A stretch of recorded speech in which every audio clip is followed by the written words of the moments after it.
The Democratic whip.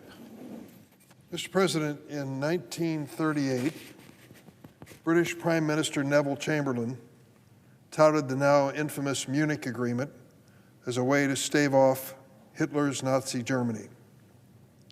Prime Minister Chamberlain claimed it would, quote, secure peace in our time. A year later, Hitler invaded Poland and triggered World War II, a devastating conflict that left Europe in ruins and millions dead and displaced. Over time, Chamberlain's name became synonymous with the term appeasement, for good reason. You see, while Chamberlain's goal of peace may have been honorable, he was dangerously naive about the human nature of a tyrant in Germany who was bent on territorial ambition, pursuits that could only be thwarted with a show of strength. Well, President Trump's art of the deal opening negotiation with Vladimir Putin has the same odor of appeasement.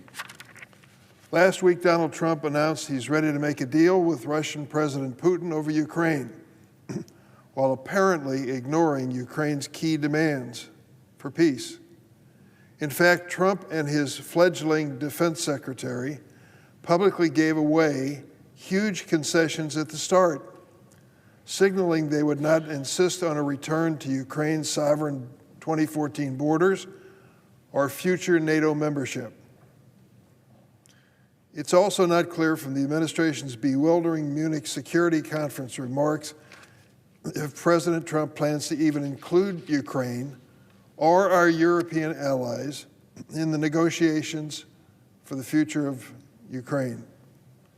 It is no wonder that in the United Kingdom, where they remember Chamberlain's folly all too well, Donald Trump's early pronouncements were lambasted for their misreading of history by leaders across the political spectrum. Let me share some of the things that have been said by our ally, United Kingdom, about Trump's opening bid to end the war in Ukraine.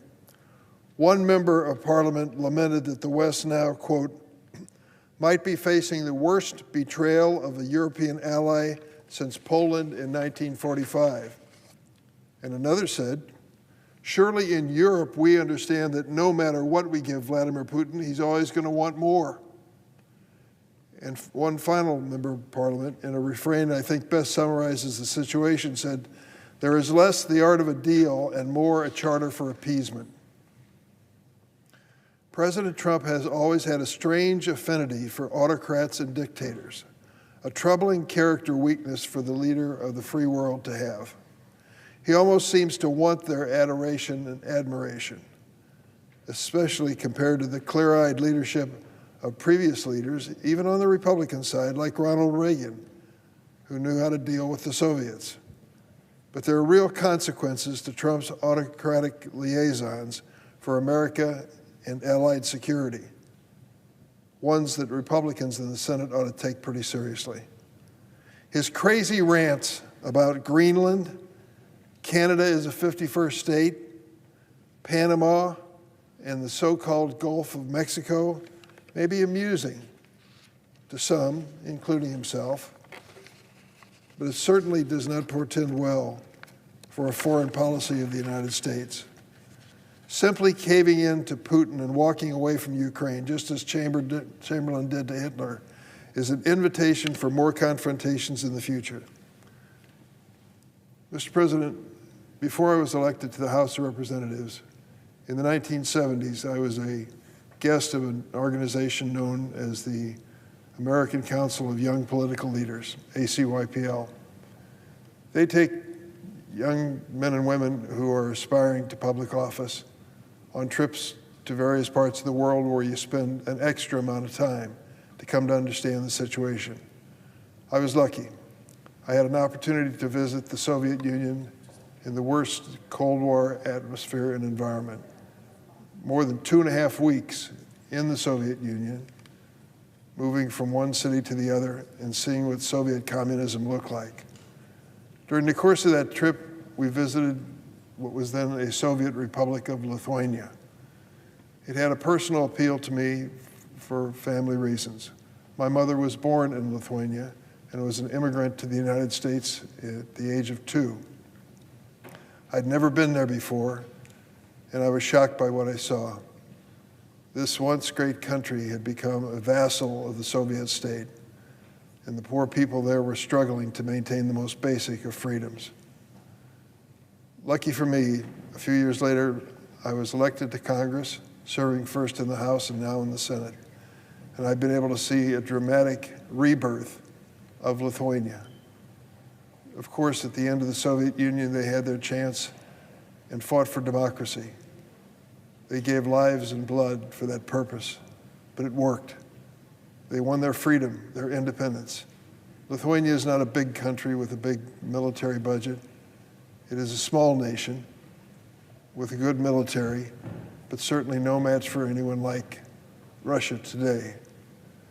They have been concerned ever since that the day would come when Russia would reassert its ownership of Lithuania, Latvia, and Estonia. And so that's why they became members of NATO. And what a celebration that brought on, to realize finally that they were allies of the United States and had a NATO treaty to back them up, to protect them. Same is true of Poland. And of course, Poland means a lot to Chicago and Illinois, and they worried about the same fate. Now, having won their independence, will they see it threatened by Russia in the future? And so this decision by President Trump to reach out directly to Putin and negotiate is worrisome to me in many respects. First, what does it say of the NATO alliance, an alliance which used to bring together some of the greatest nations in the world to stand by their side, one by one, and protect the future of their country? President Trump is not even engaging the NATO alliance in this conversation about the future of Ukraine. In fact, he is hardly engaging Ukraine in this conversation. I worry about where this is going to lead. I hope it leads to peace in Ukraine, the right kind of peace that we can count on. And I hope that the people of that country, which have shown such extraordinary courage with the support of the United States and NATO up until now, realize that we are still committed to the values that they value as well. That's in our future.